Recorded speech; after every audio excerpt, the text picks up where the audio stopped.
There we go. Welcome, welcome, welcome. All right.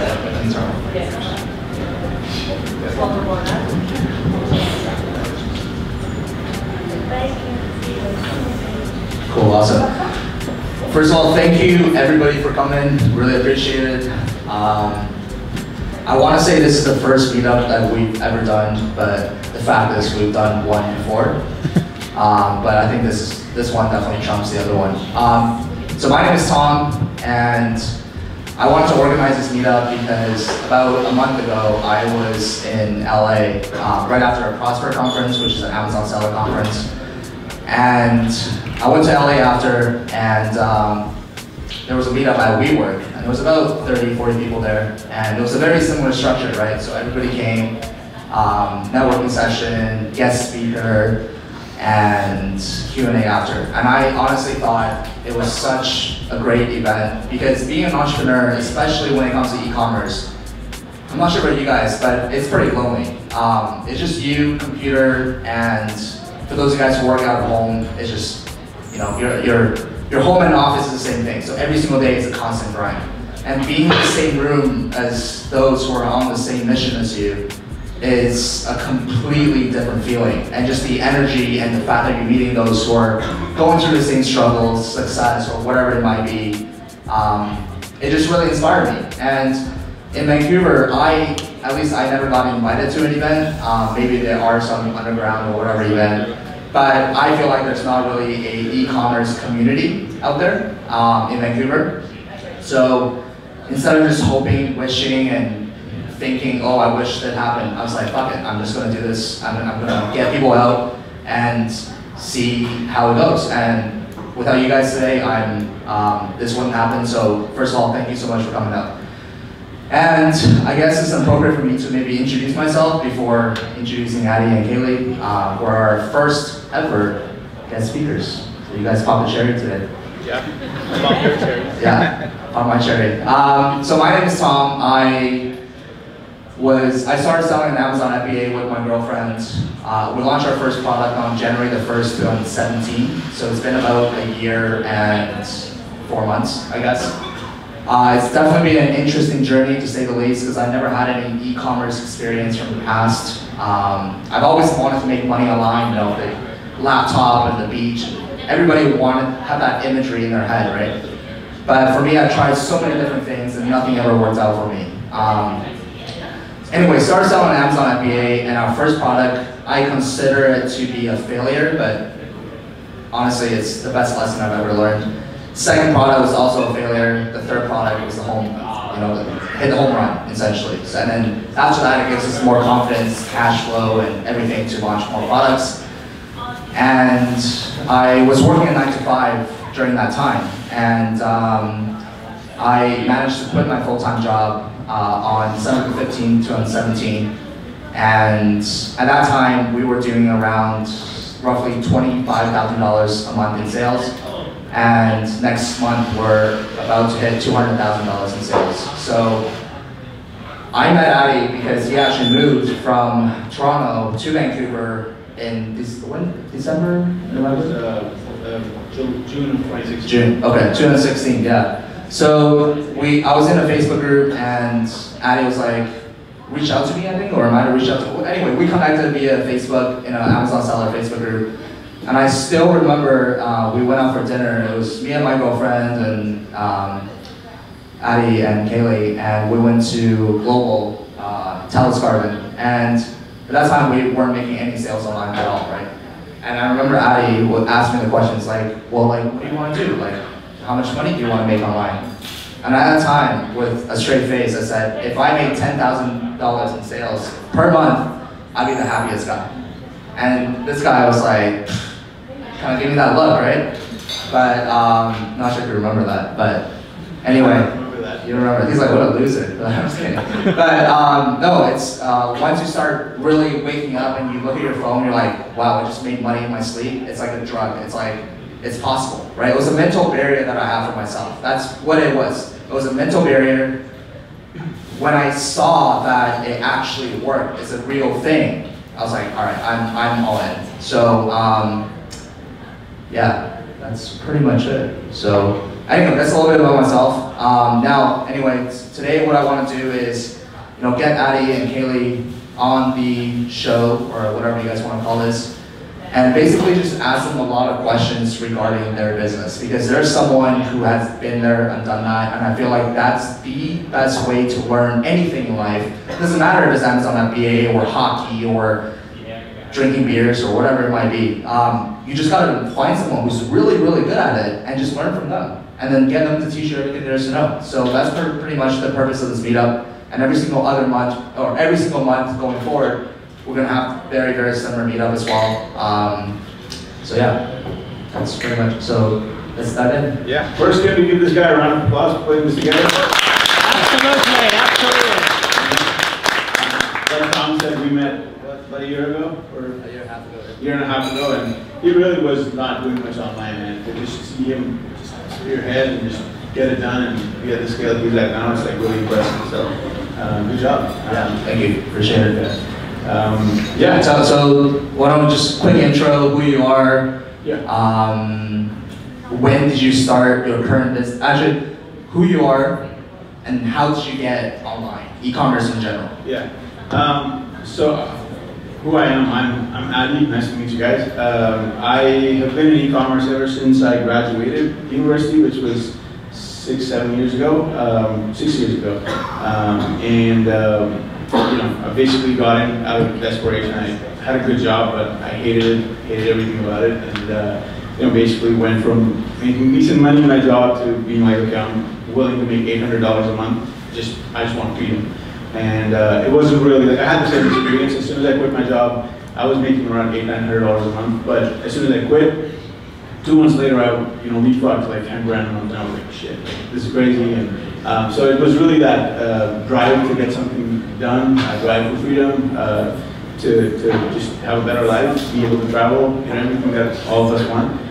That's what really drove me to start a business. And right on when I started my business, I met my beautiful wife, and she's been there through thick and thin, and she basically knows everything, or more than I do, about my business. So, Get on the stage, I'm going to interview you.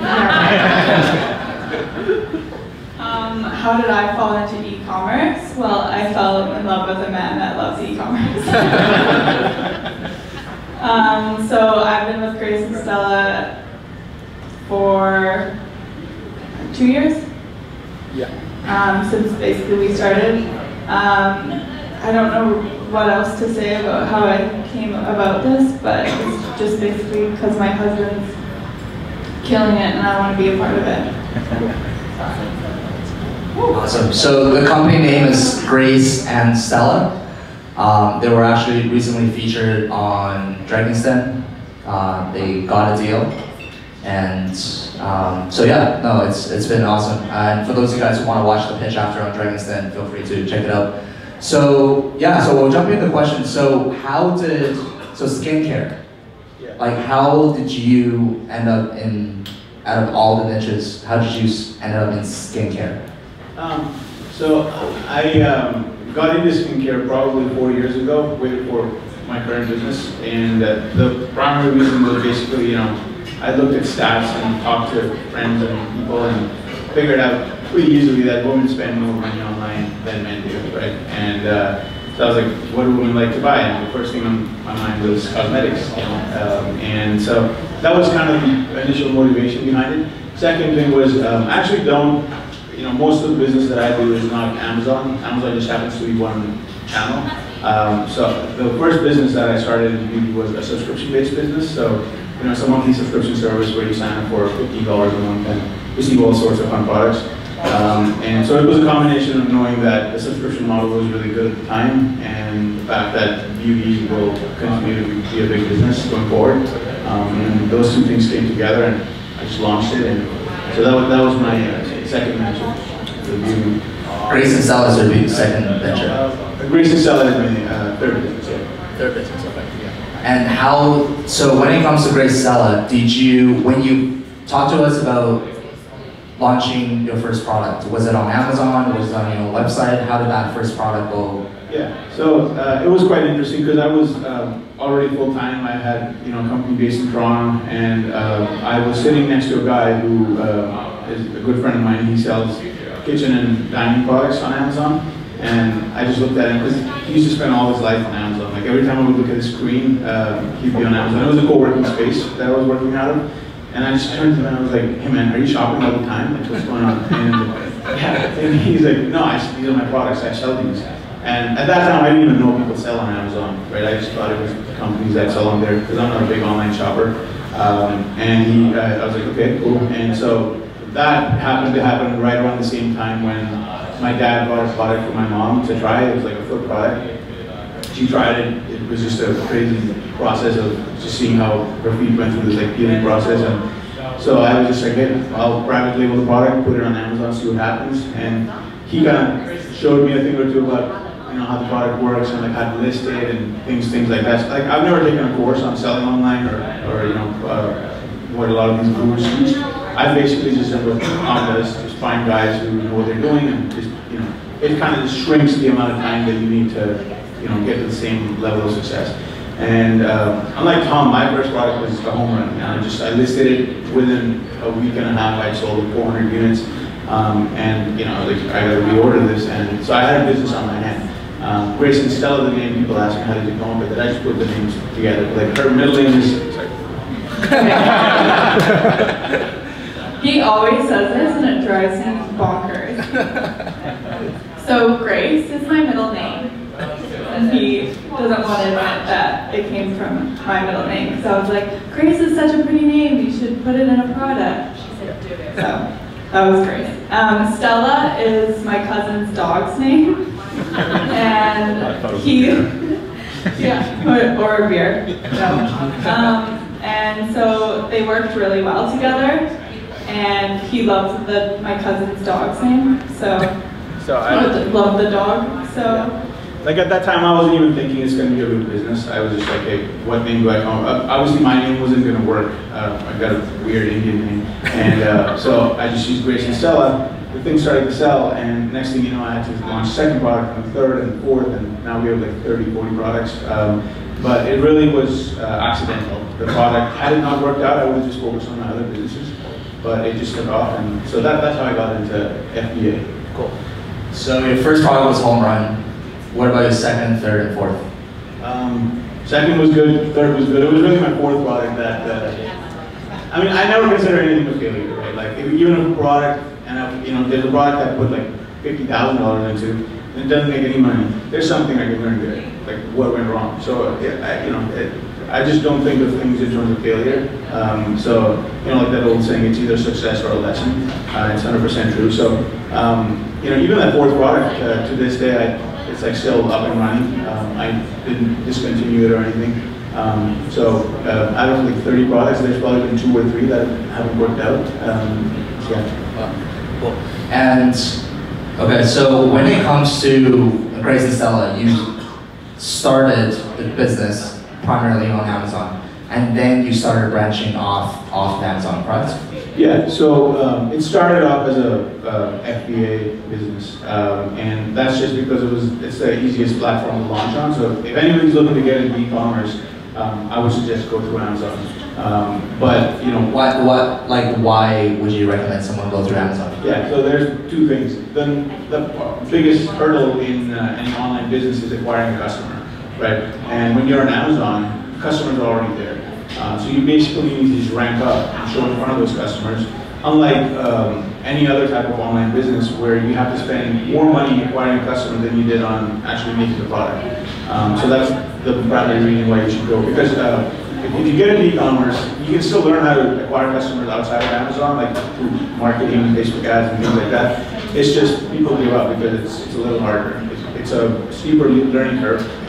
So that's what I would suggest starting with Amazon. And so it started with Amazon, and Amazon is actually not our primary sales channel now. We generate more sales through other sources, wholesale, our own website, things like that, than we do through Amazon.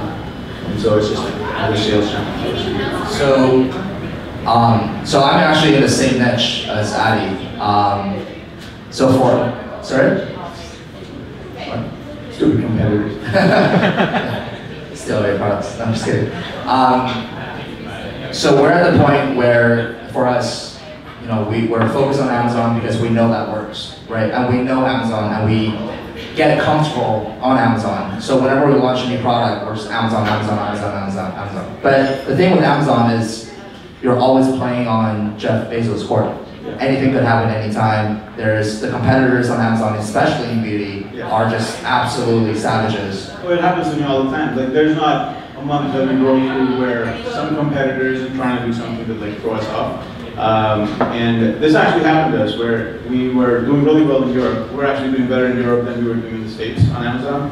And I woke up, I was actually on my honeymoon with her, and our entire business in Europe was just gone. Like, something happened where they took down everything. And had that been my only channel, it would have been panic, you know, but I basically was like, okay, cool, I gotta deal with another problem. That problem took about a month and a half to solve, but, you know.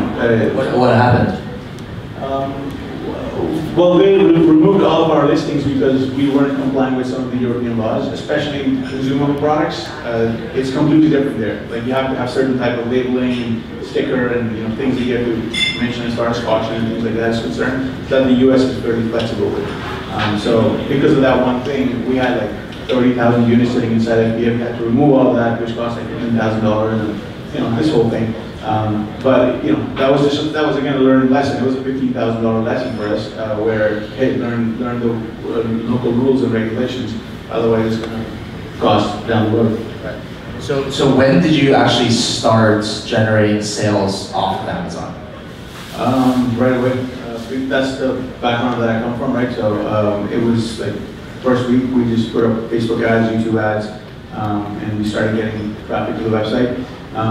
You know, I'm primarily focused on the Amazon side of things. She's focused on and leads everything not to do with Amazon. That means wholesale and, you know, traffic to the website and things of that nature. But it was right from the beginning, you know, like working with influencers, and just the whole spiel. Maybe she could touch on how we. Yeah, I think a lot of people in this room will have some questions relating to influence marketing, because it's a term that gets thrown around so often, so much, especially now with Instagram and Facebook ads and YouTubers. And you guys have done a very, very good job of getting your hands into strategic partners, especially when it comes to Instagram and YouTube. So maybe you guys can talk a little bit more about how you reach out to influencers and what's the deal structure? How does it work? Do you just give them free products and have to take a picture and send it back to you, or do you have to pay them, or how does the whole thing work? That's like a really loaded question. I'll try and break it down. So at the beginning, I would just build crazy amount of lists. And I would contact anyone from like 10K followers and lower. And when I was starting to do this, it was, like, I feel like now we have to kind of watch out for a lot of bot followers and things that, like, where their likes are maybe not accurate and things like that. So back when we started, I don't think it was as prevalent. So let's pretend it's not prevalent.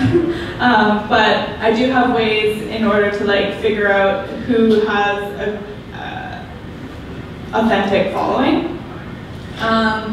So I first started out building a crazy amount of lists, and then I would just mass email them. I would get some responses, some wouldn't respond, and it would be mostly me just sending a product for free and for their honest opinion on a post on social media. And then it just kind of started to grow. So when those beauty bloggers would post, then their friends would kind of email us, and then we'd go back and forth. So influencer marketing is definitely key, especially if you're starting to branch out, not being on Amazon. And social presence is huge in the beauty world, and it probably is huge in other categories as well. So for now, we use a tool called People Map, and that's like, I think $10 a month. It's really good. And that helps you build lists, but then Facebook did that whole situation. So the Cambridge thing, so there's, I think, restrictions happening right now, and it's not as detailed as it once was, but with People Map, you're able to build lists pretty fast and create campaigns. Yeah, but influencer marketing has been huge for us. I don't know if I answered anything. No, absolutely. Thanks for sharing that. But with influence marketing, so it seems like at the beginning it was you doing a lot of work, reaching out to influencers. Yeah. But later on, it kind of snowballed. Yeah. Where other influencers are reaching out to you, right? So at the beginning, maybe talk to us about the beginning stages. When you reach out to influencers, did you have to pay them, or how did that work? I didn't pay them. Don't pay anyone at the start. If they're like, I say 8,000, have like 15,000 followers and have like 0 likes and very minimal comments. You want them to have like an authentic audience. So that's really important. But I didn't pay for anyone for like a really long time, like the first year. And if I wanted to pay someone, it was under $50. Like I remember paying people for like $20 for a post. And don't be like afraid to be like, to knock off their prices by like half or more. So if they're gonna reach out to you and be like, say for $100 for a post, you can totally slash that in half. I did that quite a bit. Yeah. So once they make a post on their wall, what happens after that? You take a photo, you repost it, and you kind of add that to your marketing collateral. Yeah. So another good way, like we don't have our product. At that time, we didn't have our product that we could like look at and take photos of. So we would get these influencers to take basically our product photos. So think of it that way, like if, say you didn't really want to pay this person $20 to take a photo and post it on their Instagram, also look at it as you can take this photo, especially if it has human element, that really helps. And you can put that on your own social media or your website, depending on the quality of the photo. Okay, so it seems like influence marketing has obviously been something that's paid its dividends, to say the least. Now, what would you say another marketing channel other than Amazon? Maybe something like YouTube or Facebook or Google Ads, or what kind of, what's another channel that you guys? All of them. I mean, all the ones that you mentioned are good. The only thing I would caution you with is, if you find anybody who's really good with driving traffic, they're really good at one thing, and they focus on that one thing. So, you know, take for example any like six-pack app guy. You know, he was crazy everywhere. He had like 10 million followers or something, but people knew him for his YouTube videos. He wasn't really on Instagram or Facebook or there's the other juice. Ty Lopez. You know, he built his channel up from YouTube, and then when the snowball effect had kicked into place, then he started branching off into Instagram and other channels. But it's hard enough to start a business as it is, and if you try to spread your efforts thin, it's, like we hardly do anything on Twitter, for example. We never post on Twitter. So Instagram is like our main kahuna. The other ones we really don't focus on, but it's changing, so. Yeah, like we do Facebook ads. So Facebook ads, we have a rule, okay, this is the maximum we'll spend as far as acquiring a customer. And as long as it's staying within that cost, like with advertising, you just really need to know 2 metrics. One is cost of acquiring the customer, and then lifetime value. I was at a conference like not too long ago, 2 years ago, and I was talking to this guy about Facebook ads, and I was like, how's Facebook ads working for you? And he said really good, and he said we spend, this was his spend on Facebook ads, was $14 million, I think every quarter, and I was like, are you kidding me? 14 million is a quarter? And he said, yeah. I mean, they have like multiple e-commerce sites on like different kinds of niches. And then he said, we can outspend any competitor because we know that our lifetime value is significantly higher than theirs. So if you know that over the lifetime of the customer, you're going to make $500 off of them, why wouldn't you be willing to spend $300 to acquire them? But you have to be really confident that you can actually make that money off of them, towards the end. So you have to be really good at building that relationship and earning their trust. And the way to look at that is, it's like train starting from station A all the way to station Z. On the first, second, third, A, B, C, D, E might be what it takes to recoup that advertising cost. But past that, it's all just gravy. And so the two metrics I would say is just cost of acquisition and then lifetime value. Yeah, I also want to touch base on that as well. That's really interesting because it takes a lot of money to acquire a customer, but once you acquire that customer, everything else after that is pretty much gravy.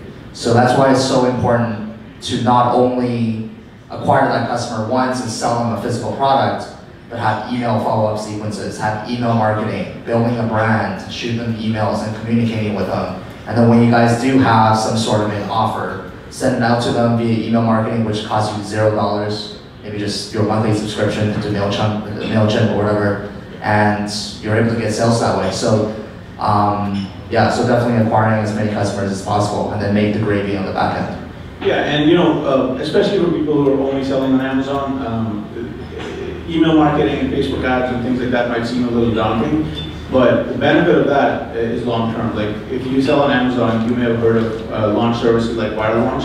If you're on a launch, you're paying them $400, and on top of that, you're giving away units. In total, the launch might cost you like $4,000, right? Depending on which category you're in. That same $4,000 could be spent on a Facebook ad campaign, generate leads for yourself that will be with you forever. Run 5 of those launches and spend $20,000, you'll acquire thousands of emails, which you can build your own little promotional, kind of list, and just use that forever. So people rely on those like easy tricks because that's easy. It's harder to build a list on your own. And so yeah, I would really encourage everybody to pursue another channel besides just FBA. Cool, awesome. Yeah. There's one more thing I wanted to touch on regarding influencer marketing. It's a website called Social Blade, and that's another good way to find out a good following, especially if you are paying a higher amount and you want to make sure that that following is genuine. Social Blade, there's a graph that you can look at, and if their graph is pretty it goes up really nicely, then, or if it jolts up, that means that they've done a campaign and they've got a lot of followers. But if it goes up and then drops, and it goes up and drops, goes up, drops, they've probably bought and then lost, bought, lost, bought, lost. So that's another really good tool that we use to kind of look at influencers and really getting that high quality influencer for a good amount. Cool, awesome. So I'm sure it wasn't all sunshine and rainbow and easy path for you, although your first 3 products and 4 products were home runs. Yeah. Other than the fact that you got pulled out from the European market, can you maybe share with us another day that you were like, this is insane? Going through those right now, that was one. I try not to take these things get to me. I mean, as long as I can feed myself and survive, there'll be a tomorrow, right? And that's, I think, about the mindset that people should use, because people get so frazzled, like, oh man, I lost my listing, or I lost a buy box, or okay, relax, so that was obviously a major setback.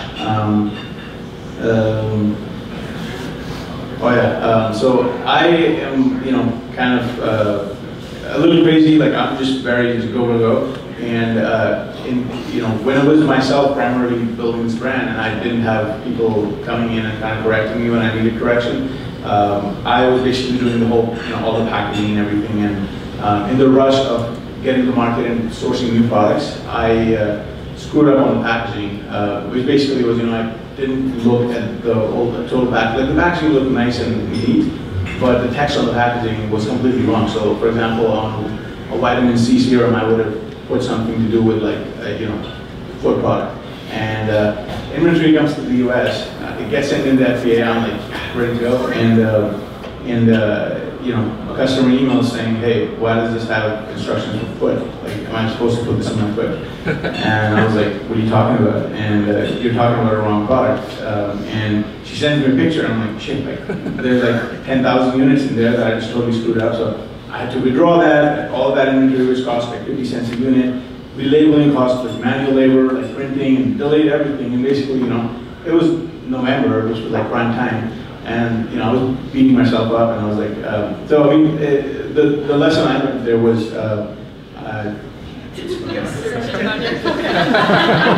Can we get the projector turned off? The projector, do you think we can get it turned off? That's not good. It's so bright.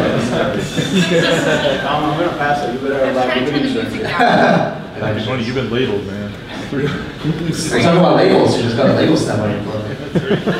That's the wrong label. What's going on, bro? I know, I'm sorry. Am I a target here or what? Yeah. I'm mad that you're not here anymore. There you go. Sorry, that was my bad. No worries. But yeah, I mean, the biggest lesson that I've learned, especially over the last year and a half, about a year and a half, was just myself building this new brand. And fast forward a year and a half later, there's 10 people in the team. And the biggest lesson that I've really learned has been get people. Get people on your team as fast as you can, because all those mistakes that I was making are now history. This week, all the time that I've been spending is just interviewing people, because I just want to build a team that's going to grow the business rather than trying to be the person who does everything.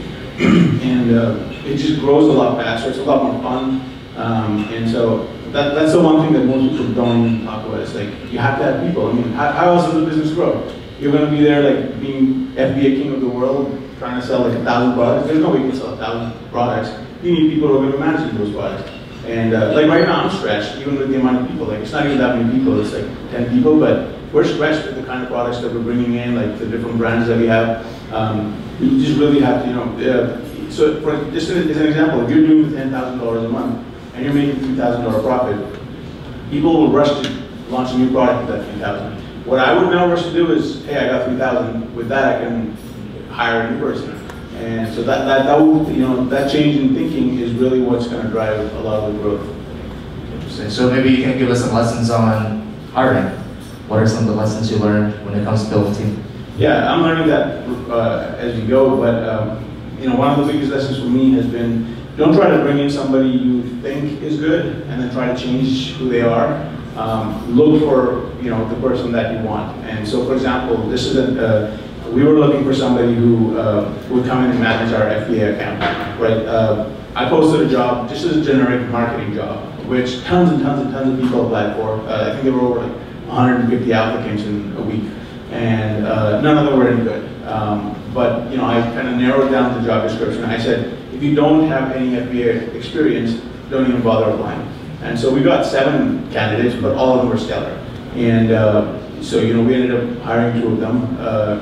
But the one lesson for me there was a lot of people just take in second-grade talent, and they don't really set the bar higher.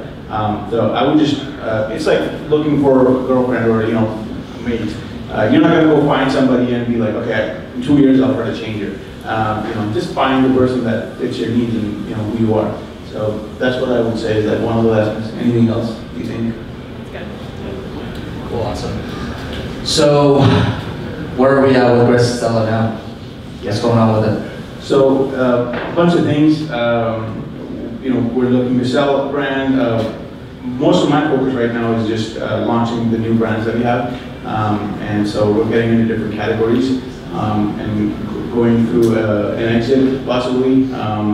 And so a lot of my time is just preparing financials and things like that. But that's a whole different thing, to get the business to one where you can excel it. Are you comfortable sharing how much you want? What's your minimum price on the company?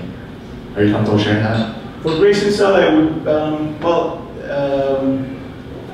don't know. I haven't really talked to like actual buyers. So whatever figure I give is not going to be really what it's going to sell for. It really comes down to who's willing to buy it.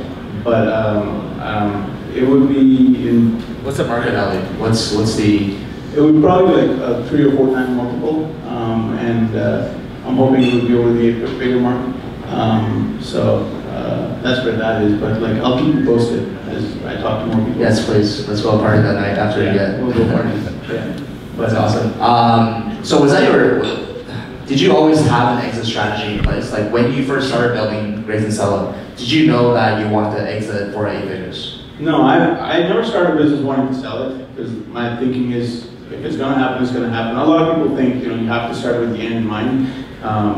My thinking is like, I wanna build something, I wanna have fun doing it. I don't wanna get into a business to get out of it. I wanna get into it to like really build it. So my goal was never an exit. Exit happens, exit doesn't happen. I just feel like I have the kind of personality like I get bored, you know, if I don't have it mentally stimulating. So eventually it will lead to an exit because of that, but exit in and of itself is not the real end goal. The goal really is to just build something that's going to be big, that I can, you know, look at it and be like, wow, I built that. Because it's a, you know, a little bit of satisfaction when there was nothing there and then you just kind of put it out there. And that's awesome, rather than going and spending the rest of your life just hating your 9-to-5 job or whatever you're doing. Some people love it, but I just really thrive off of knowing, okay, I built this, and you know, this is employing other people, this is giving joy to lots and lots of customers, and so I just go in to have fun, not for anything. Yeah, so like having that vision. I was like, I don't know, man, like, what if there's a rejection or things like this? And he said, what if, and this was in this situation where it was like a nightclub and I wanted to go talk to a girl. And he said, what if I told you the 15th girl that you're gonna go talk to is gonna go home with you, or go become your girlfriend, marry you? And I said, yeah, that's a good way to look at it. And you know, the 8th person I went and talked to, like, me and her struck it out, and like, we started dating. So the point there is, eventually whatever you're trying is gonna work out as long as you don't give up. If you just knew it's gonna take 15 tries before you hit your home run. In his case, it took 3 tries. In my case, it took 1. It may have taken 5, but you just gotta keep chugging away until you hit your home run, right? Because it's out there, people just stop a couple of steps behind. Yeah, no, it's interesting because, especially when it comes to business, all it takes is that one hit. Yeah. And that ball is not like we're playing baseball where it can fly over the fence and that's it. This ball can go to the moon, it can go infinity. Yeah. And that's really it. Because I can speak from personal experience. Like, I've always tried different ventures and they're like, swerve, like, oh, money, you know what I mean? Like, I have that type of mentality when I was young. Well, I'm still young, but. And with Amazon FBA, you know, my first product was a vitamin C serum, which was, I wish I met Addy earlier, because that was a terrible product to sell, because it was very, very, very competitive. It's notoriously to be known one of the most competitive products on Amazon. For some reason, we picked that product, and it was such a blessing in disguise, because without picking that product, maybe, for me, if our first product was a home run, I would have got really comfortable, and I would have learned as much as I did. Because in order to compete with the big guys on Amazon, you really need to compete. In order for you to be competing, you need to be equipped, right? In order for you to be equipped, you have to go out and seek your equipment. And for me, it was just like, all right, like, we're not.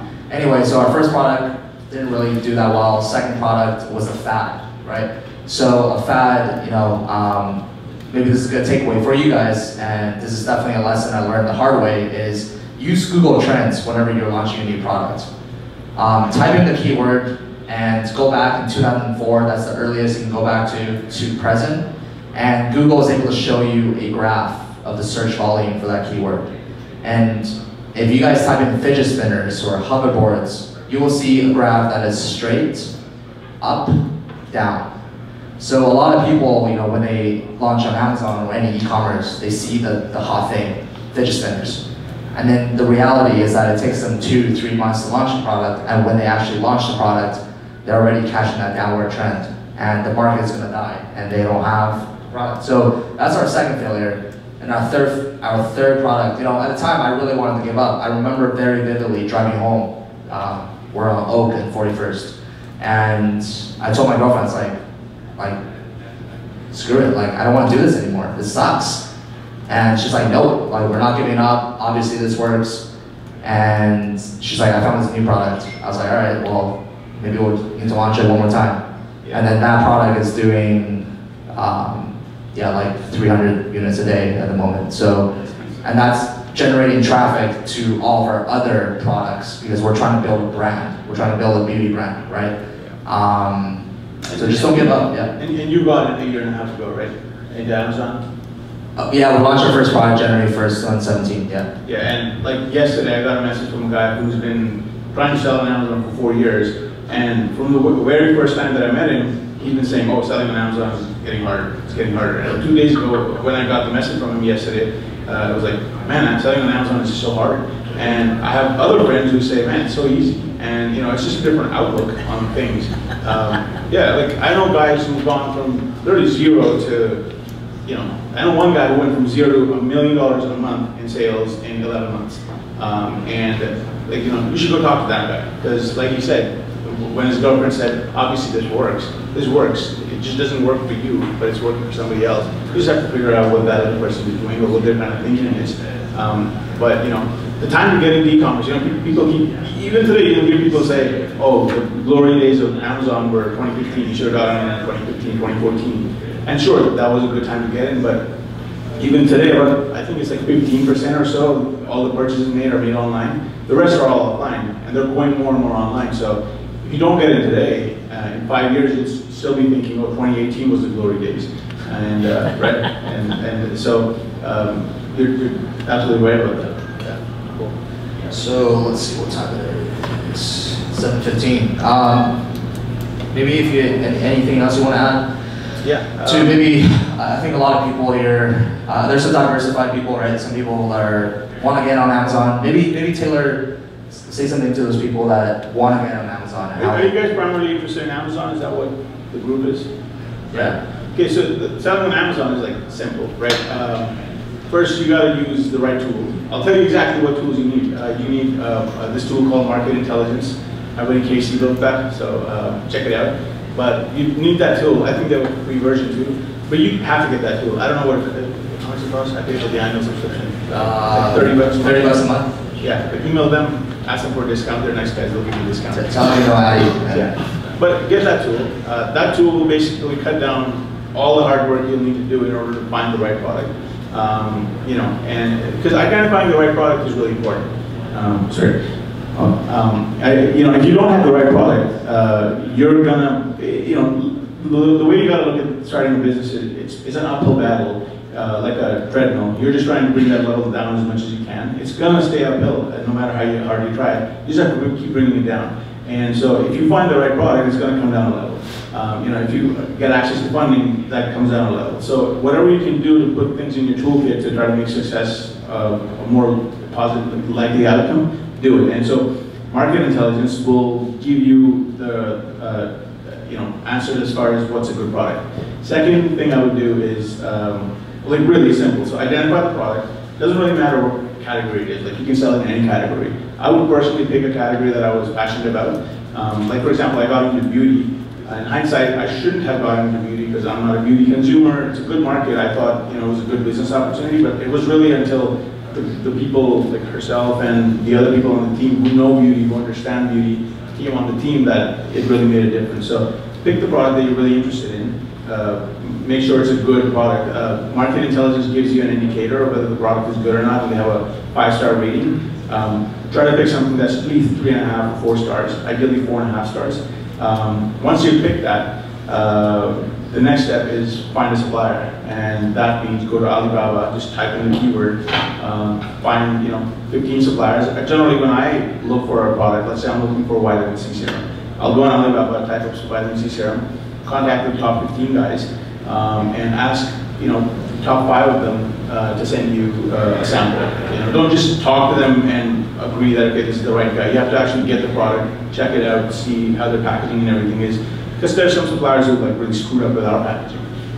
Like recently we received a delivery, it's like a sporting goods products, and half the carton was just broken, right? And so I'm glad I had insurance and everything, but you need to make sure the supplier that you're dealing with is not going to screw up along that process. Like they're going to use the right kind of cartons, the stuff's not going to break down in transit. So once you've identified the supplier, gotten the sample, then it's just a matter of getting the packaging done. That's where a lot of people try to save money and not get the right packaging. My first logo, which we're still using today, I got it done on Fiverr. Luckily it worked out, but people ask me how much that cost me, and it cost me $5, right? So don't do that. I got lucky that it kind of worked out. But if you watch that Dragons Den, they didn't like it because the logo is just so small. And then, so invest a little bit in the packaging. You know, I would say hire a good designer, pay the designer like 60, 70, 80 bucks an hour, because that packaging is really what's going to make the difference when your product is showing up on Amazon, competing with the other listings. If you know, basically, when you search on Amazon vitamin C serum, you're looking at 8 different listings, and you're going to click only on one of them, and that better be yours. So if you've got the right packaging and then actually investing in photography, so rather than taking it with your cell phone or your own camera, pay somebody like Wild Launch or anybody else on Upwork or Fiverr to get some photos. So let's say you got the supplier, you place your order, and as far as determining how many units to get for your first order, that really depends on what category it is. Again, market intelligence will tell you that. So if you see that the product is doing monthly sales of 100 units, you want to stock for at least 2.5 to 3 months. That means get yourself 250 to 300 units. And then basically get the product delivered to the US. Once it's in the US, send it to Amazon, FBA. The next part, which is the most critical part about getting success nowadays on Amazon, is you got to generate the reviews. There's, you know, white hat ways to generate reviews. There's gray hat, and then there's like black hat. I've tried them all. Stay away from the black hat, I would say, because you know you will get into trouble. Like the biggest seller in our category, like, you know, our naturals, they got suspended, and these guys do like 35, 40 million a year. And over the month-long period that they were suspended, they lost like $3 million. And so stay away from that if you can. But the easiest way to get reviews, this is kind of like the gray hat area, way to do it is just contact friends and family. You know, some people say you shouldn't do that, but I'm like, you know, you got to do it. And so I generally aim for 15, 20 reviews, which everybody here should have that many friends, right? Get the, yeah, if you don't, come talk to me. And so get the 15 reviews, and next thing is optimizing the listing, which is a whole different conversation, but you can learn that online. After that, I would, as soon as you have 15, 20 reviews, and the product is right, it's not too competitive and meets all the criteria that market intelligence shows, turn your PPC on. PPC is the pay-per-click inside of Amazon. If you just do that, you'll have a business. You'll start making it. One of my buddies, he's based out of Ottawa. He started doing this. He sent his first product in, and now he's making 5 or 6 sales a day. He didn't think it would work out for him, and I was like, dude, just keep trying it, keep trying it. And when he launched the product, market intelligence was showing it as a 4.5-star product. Now, you know, when the product arrived in the US, it was down to 3-star. But despite that, he started making sales. So the goal is get one product in, and then get the second and the third. And you know, now he's making 6 or 7 sales a day, just less than a month after starting. He's already about to roll out 2 new products. And so that's basically if you're just getting started. That's the you know, easiest way to get there. So you know, 7 units a day was plugging with like 150 to 200 dollars a day. Right away, you'll have like a 6,000 a month, 7,000 a month business. So that's for anybody who's just getting in. If you guys are already on Amazon and you're selling, and let's say you're doing tens of thousands of dollars, my first recommendation would just be roll out more products. You know, I would say until you get to 6 figures a month, 100,000 a month in sales, focus on Amazon only. Once you're past that, then you have capital to reinvest in new products, but also test out things like Facebook ads, Instagram ads, YouTube ads. And so that's when I would ask you to pick one of those other channels, and that really depends on what your category is. I have a friend. And be really good at that one channel. Yeah, just focus on one channel, right? That depends on what you naturally like. You know, I myself prefer YouTube. One, because you know, if you're on Instagram and you get an influencer to do a post, over time that post is going to get buried, right? There's no such thing as you know, like hashtags. Like it's only going to be top 8 posts showing on Instagram. But with YouTube, the more videos you roll out, the more visibility you get forever, as long as you've done the right work to rank on YouTube. Yeah, that would be my next suggestion, is just find that channel, make sure to start generating leads, because you know, a lot of people who are like online marketers will tell you the biggest asset any online business has is its email list. Like my other beauty subscription business that's based out of Toronto, that probably has an email list of around 300,000 people who just love buying beauty products. So if we roll out a new product anytime, they'll just eat it up. And that took 3.5 years to build, right? It didn't just come all of a sudden. And that starts to snowball too. So I remember the moment came where every day we were firing like 2,000 emails. It was just crazy. And but it started with like 10 emails a day, 5 emails a day. And so that would be my next suggestion for the guys who are trying to go from 6 figures to 7 figures a month. Yeah. So I don't know. Awesome. Hopefully that was helpful. Yeah. No. Thanks for sharing that. I think that's So I would like to open this up to Q&A. So if you guys do have a question about anything e-commerce, feel free to raise up your hand, and I'll come to you with the mic. Actually, maybe you can just say it, and I'll repeat the question back. What percentage of your suppliers are local or international? So the question is, what percentage of suppliers are local versus international? Yeah, it depends on the product that we're sourcing. So, for example, recently we've been going more and more towards trying to find U.S. manufacturers, and there's a couple of reasons for that. One, obviously, it's better, like not in all instances, but it's likely to be better quality, right? China has better quality than people think China does. There's just one bad actor out of every 30, and that ruins it for everybody. Sorry. And so we're going more towards U.S. manufacturing. So the one reason is quality. Second is branding. It's actually better because, especially in the U.S., people are more crazy now for making U.S. products than they were before.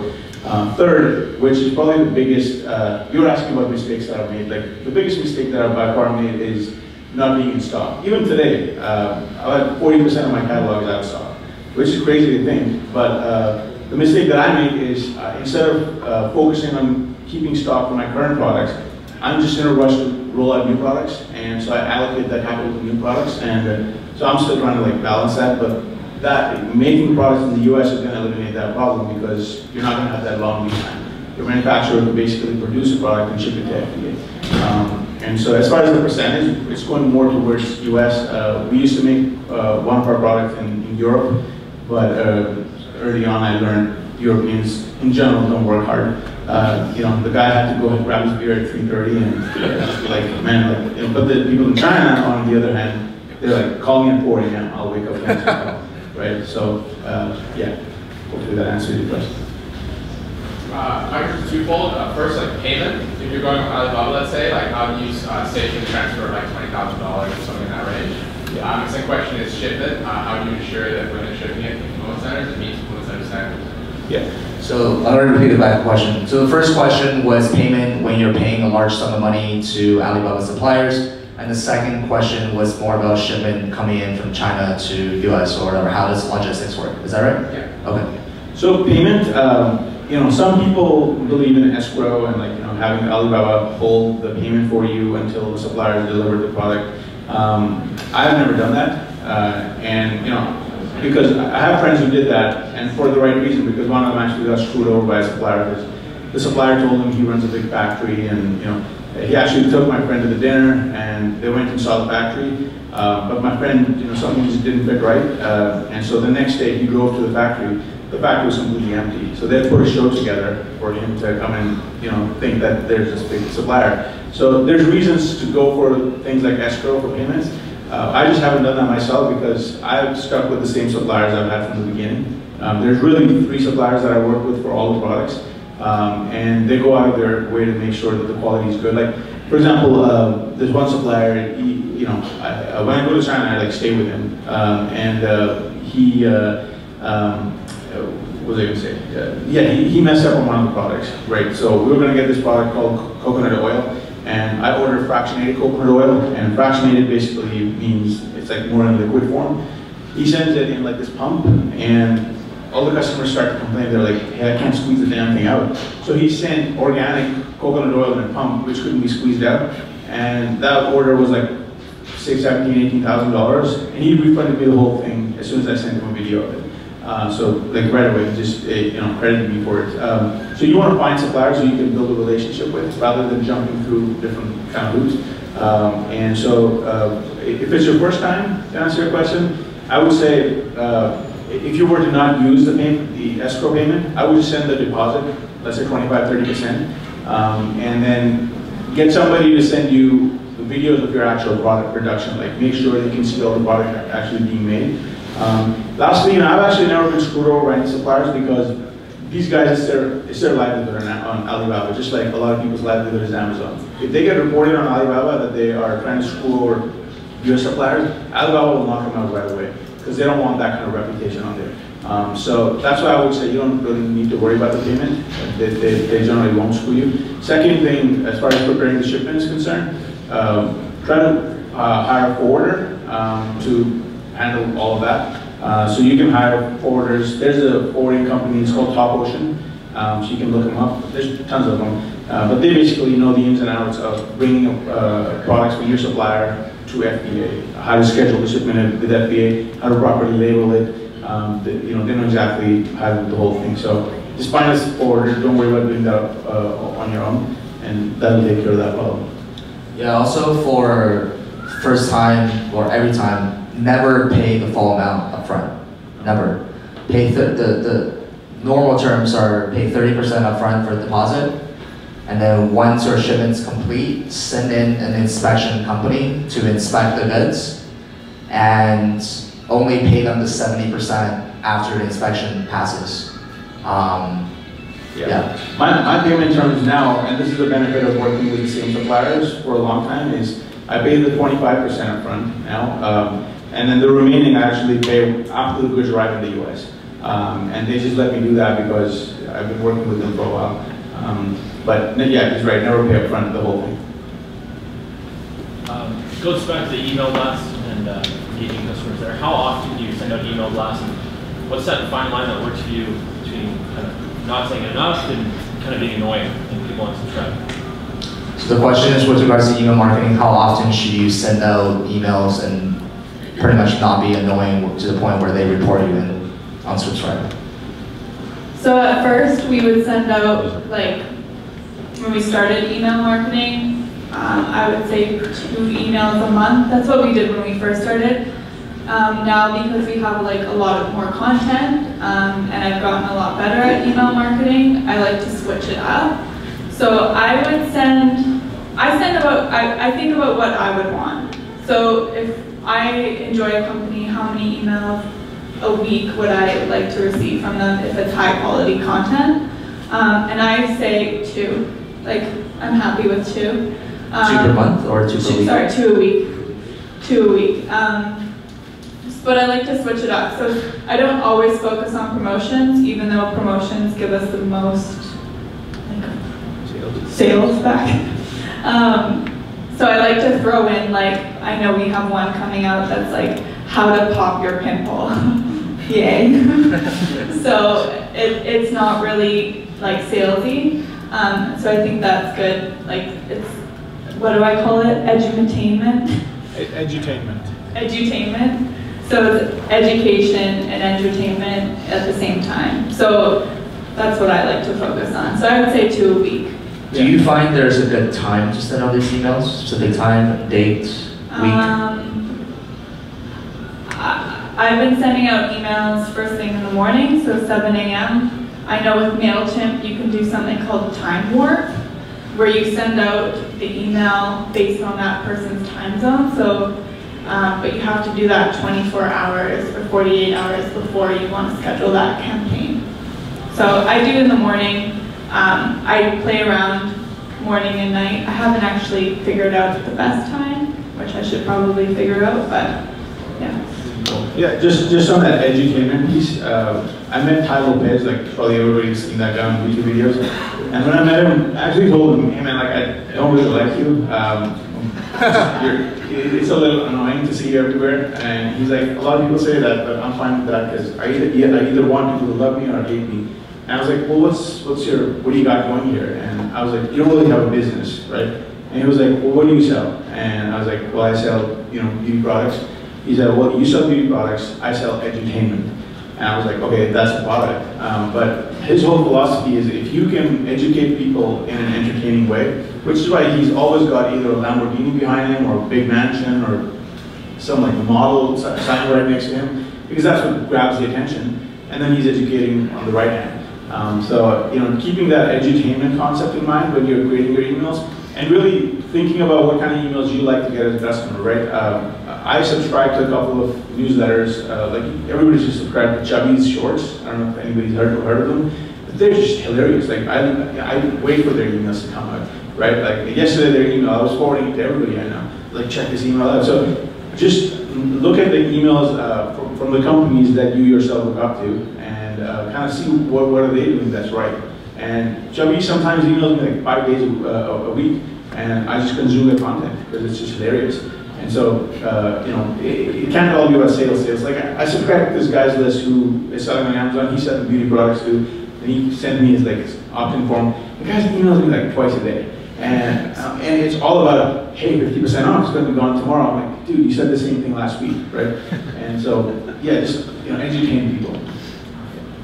And the whole thing about like sales or like 50% off here, 80% off there, it's really important to know that you're training your customer every time you do that. So if maybe one quarter you're doing like 8 or 10, 80% off, you're getting like a lot of sales. But then that customer is going to be trained to only look for that. And then you're like, shit, well, I'm going to stop doing this, I want to make more. They're not going to come back to buy with you because you've trained them to wait for the 80% off. So we like to do sales, like 80% off, up to 80% off. But we like to spread that out because we don't want to train our customer too much with those high sales or discounts. There. Yeah, can you tell us more about trademarking your brand? So, like when you started Grace and Stella, you didn't think it was going to get that big, but at what point did you decide that you had to trademark it and protect your brand? Oh, trademark, right. So the question is around trademark, like when should you trademark the brand? I didn't really trademark it until like a year after, and I was well past the 6-figure mark a month. And my only thinking is, I've been involved in issues where people were trying to use my trademark for a brand. It was pretty easy to get rid of them, because like you can hire a good lawyer and be like, hey, like, you can't do that. We've been in business for a year using this name. So that's the last of the worries. Like people ask, you know, should I incorporate? Should I get a trademark? Should I, you know, get my taxes and all this stuff? No. In the beginning, it's just sales. Like only focus on sales. Because all those things will take care of themselves over time. Yeah. So I would say once you're at a point where it's like 50K a month or something like that, then get the trademark done. Yeah. Darren? Yeah. I think the thing that really resonated with me with regards to what you were saying this evening is that if you could go back, you would hire as early as possible. And you know, you hear a lot of people just basically recommending that you reinvest in products as quickly as possible. And I really love the fact that you're recommending that you actually use that profit to invest in hiring and scaling the team as quickly as possible, because not a lot of people talk about that. That's a mistake that I made. It's something I'm trying to correct this year. So I'd just love to hear a little bit more about like the structure of your team, what you're doing, and for anyone who's starting out, like outside of customer care, what would you say is the highest leverage hire you can make or outsourced? So the question is, what is Addy's team structure, and what is the, other than customer care, what's the other position that Addy can hire, or anybody can hire right away that provides the highest ROI, essentially, highest leverage? Yeah, that's a great point, because you know, when I go to, sorry, I get excited thinking about this stuff, but I went to see a seller who sells like $140 million a year, right? And there were about 160 people in his company, and you know, imagine there's 10 people. If you do the math, you will roughly see businesses that have, you know, one person for every $1 million being generated, right? That's just generally a good rule of thumb now. So if you're at the $1 million mark, which is, you know, $90,000, $100,000 a month, let's say, you can handle that business on your own as a single person, right? You can do all the customer service, you can schedule all the shipments, you can do all the marketing yourself. If you want to get to 2 million, you're going to have to hire another person. There's no way you can get to 100 million with one person or 2 people, right? Maybe some business model will come which will allow you to do that, but in e-commerce that just won't happen. And so you just have to think, okay, what is my goal? If your goal is $50 million a year, you're going to have a team of 50 people helping you execute on the plans that are required to get that. And so, you know, that's why, like, I'm experiencing this myself. I probably have, because I went on like a shopping spree last December because I knew Chinese New Year was coming, and I was like, I gotta buy. And we put in, I don't know, like $400,000 in like new inventory.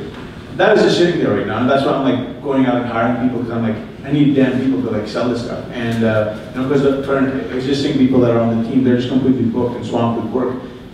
So that's a good point. Like, it just really depends on what level of business you want to build. If you just want a lifestyle business where you want free cash flow every month and you're fine with like $80,000, $90,000 a month, you can do that and just travel and not have to worry about staff. Because you now have to worry about staff. I can't really travel as much as I used to because I have an office, I've got staff going in, I have to kind of just make sure everything's fine.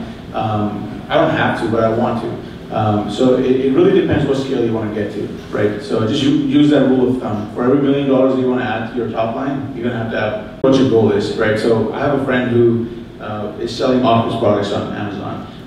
He couldn't really do influencer marketing with office products. Like, there's not people out there looking for hashtags of like whiteboards, right? And so I would tell him, hey, look, like that's not a good ROI person to bring on. For him, a good ROI person, when we were talking, was let's take the example of a whiteboard, right? Where do you see whiteboards? You see them in schools, you see them in classrooms, you see them in boardrooms, in corporate offices. He should find more, you know, somebody along the lines of a sales rep who can call into these people, tell them about the product and just pitch it to them. Find a distributor that has connections with all these high schools, universities, corporate offices. So it really depends on from person to person. In my case, that sales rep, you know, I'm not really there yet because that's not the focus we have. In my case, the highest ROI activity right now is finding somebody who's unreal with Facebook ads, finding somebody who's really good with managing an FBA account so we can expand into other markets. So it depends which situation you're in, but if you're just getting started and you're, let's say, an FBA, the first thing I would do is hire somebody to do whatever you're doing. So most of your time will likely be spent customer service, scheduling shipments, product research. Those are things you don't have to do. Like, I have somebody doing all of those right now. And so there's no point in trying to do all of that. Basically, make a list of all the top 10 things that are taking up your time. 100% customer service has to be off of that plate. And just bring in somebody who you can train on all of those things. She's next. Lady here. Is there such thing as brand gating on Amazon? Yeah. Is there such thing as brand gating on Amazon? How do you apply? And how do you apply for brand gating? Yeah, to be honest, like, I am brand gated, but I don't know how I got brand gated. My brand is gated. You can't sell my brand, Tom. But I have friends who are brand registered, which is a slightly different thing. I don't know the answer to that because I didn't have to do it. It just happened for me. I don't know, maybe Amazon decided this guy needs to be gated. So I would just message Amazon. There's benefits to being brand gated. The biggest one that I can think of is nobody can sell my product. I don't have to worry about losing buy box or dealing with hijackers and things like that. But there's downside because anytime you have, like in my case, I've authorized some people or like wholesale accounts to come sell my products. They have an approval process which takes a bunch of time. So yeah. So we'll take 2 more questions. We'll actually we'll take 3 more questions. Sorry. Good. Oh, I noticed some of the Grace and Stella products are sold by e-tails on Amazon. Yeah. Can you go a little bit into detail about that partnership and what they do, what the numbers look like if they're on the team? Yeah. So I. Can you repeat that, please? Because I didn't. Sorry. Yeah. Sorry. So it's sold by Grace Stella's products are sold by someone else on Amazon. So he just wants to know what the structure of the deal looks like. So there were 2 reasons behind that. One is everybody on Amazon is concerned about suspension, right? I'm going to get suspended, I'm going to be out of business. There's a couple of ways around that. You can have a backup account, which is a black hat way to do it. You got to set up a virtual private server, and that whole thing. It's a little complicated. The second and easier way to do it is to find a guy who sells on Amazon. It could be Tom, it could be e-tails, it could be Darren, anybody, and just say, hey man, like, can we get into an agreement where if my account is suspended for whatever reason, we'll buy my product for $8 and sell it for $15.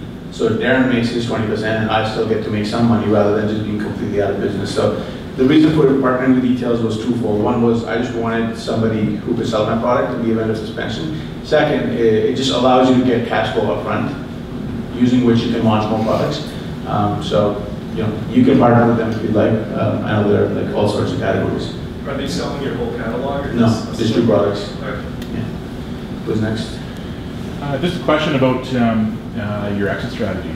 And you mentioned multiple brands, and I'm just wondering, was that part of the plan? You started creating brands before your exit strategy, and did somebody come to you and ask to buy the brand, or you're looking to actively sell it?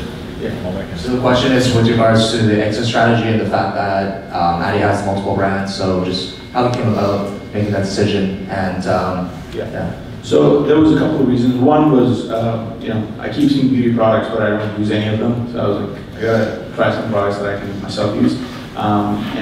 Second was, it allowed me to have a secondary account through which I could sell in the event of, let's say, suspension. Third, and the primary reason was, when you go to exit, if you go to exit, the higher the EBITDA, the higher the multiple is going to be. So if you've got a business that's generating $200,000 in annual profit, you're going to have a very different group of people, most likely small mom and shop kind of buyers who are going to be nitpicky about give me a discount, I don't want to pay more than this, and they're going to ask a lot of questions. It's going to be a longer buying process. If you get to, let's say, $2 million EBITDA, you're dealing with a whole different group of people, more like private equity buyers, and they don't really ask a lot of those questions that the smaller ones do. They'll basically throw a multiple at you and say, hey, just sell it to me.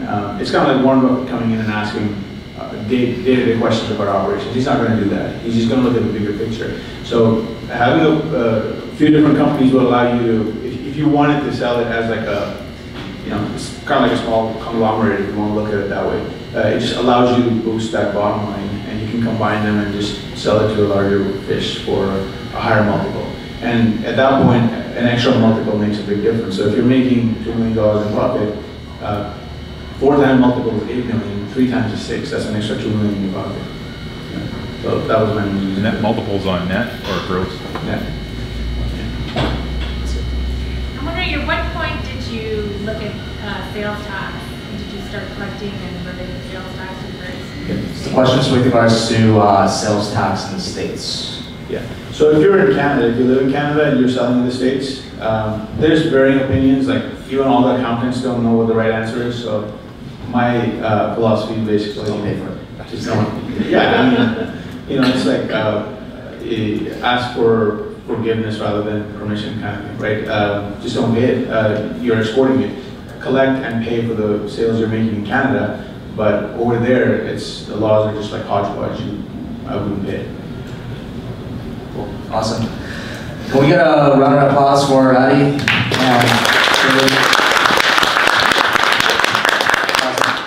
So I just wanted to be selfish for the next 15 minutes and talk about a couple things I want to talk about. Number one is we recorded the whole thing. So if you guys want a copy of this, go on Facebook and search for Vancouver Amazon FBA Entrepreneurs. That's the group that we're in.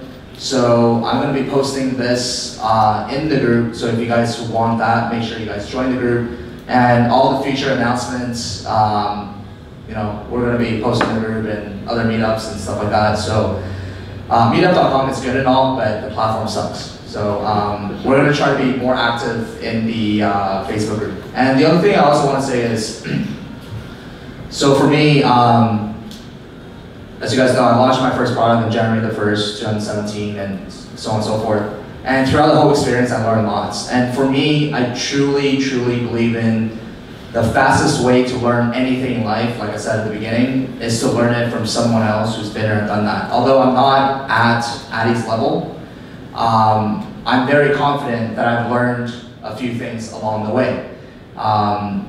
So we have a Facebook group called FBA Hustlers and a YouTube channel, and it's something that I've been building and kind of documenting my journey for the past about year, just going literally from the very beginning. If you look at my videos that were done back in July, I was like crying about the fact that I couldn't sell them on Amazon.